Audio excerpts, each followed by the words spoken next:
I was there, I started having some thoughts about that. I talked to the guy who was my PhD advisor, who's Manuel Blum, who's a very famous computer scientist. And then together, along with other sort of PhD students, we sort of started riffing on how we could solve this, and eventually came up with the fact that computers have a hard time reading these distorted characters, but humans don't.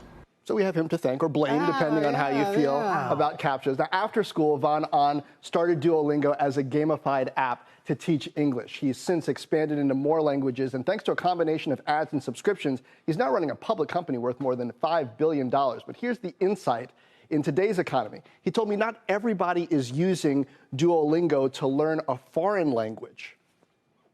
In Sweden, the most popularly learned language on Duolingo is Swedish, which is weird. You would think, well, the Swedes already know Swedish. Why are they using Duolingo? But it turns out, when you go look, these are people who are learning Swedish from Arabic.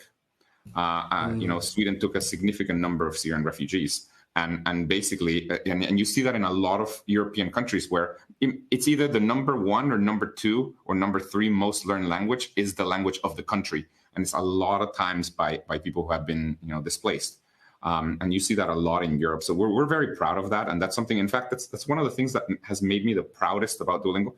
Now, when I first met Luis more than 3 years ago, he told me he started Duolingo partly because of the lack of opportunity in his native Guatemala. He also saw how the working class could get a significant leg up by learning English. Drivers made more money driving English-speaking tourists. Waiters make more money in international hotels. And now he sees technology unlocking opportunity within domestic economies. So the question is, if Duolingo can upgrade a workforce like this, can companies and can countries, cities, accelerate it? A particularly interesting question, I think. We're in Hispanic Heritage Month. Here's a guy who really took his background, his legacy, formed a company based on that, and managed to make it profitable. Exactly.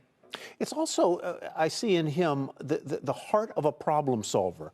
CAPTCHA solved a problem that was waiting to be solved. Yeah. Duolingo is sort of the same thing. He identifies a problem, he comes up with a solution, and derives a very lucrative business from it. Absolutely. Welcome to his TED Talk. We have him there in earlier days there. You can see him at Carnegie Mellon in this earlier picture. And also in the earlier days of Duolingo, you see the guys there working on the problem. He is now expanding beyond just languages. First, it was just English. Now it's multiple languages. You heard him talking about Swedish and others. Now he's doing English proficiency tests, right? Colleges are accepting that. They were already positioned during the pandemic. People weren't able to come in, take him in person. So that's a growing business for them. And he's expanding into math. So this whole app-based, gamified, but accessible and affordable form of education potentially has legs from here. Sort of like Khan Academy, or, in harmony with that. I mean, I think from an investor's point of view, if they're thinking, because Duolingo recently went public. That's right. Correct? They're probably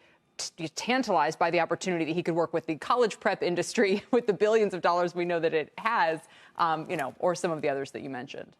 Mac is taking, John and I are friends. We're neighbors, actually. Mac is taking Italian. Does he have Italian? He does have Italian. He is taking Italian. Bang. And that's the thing, is like, it's free with the ads, but if you want to get rid of the ads, you can subscribe. Yeah. And Luis has insisted, and the team insisted on keeping it accessible for people at whatever price range. He said he was proud that it was refugees and Bill Gates taking languages on Duolingo at the same time.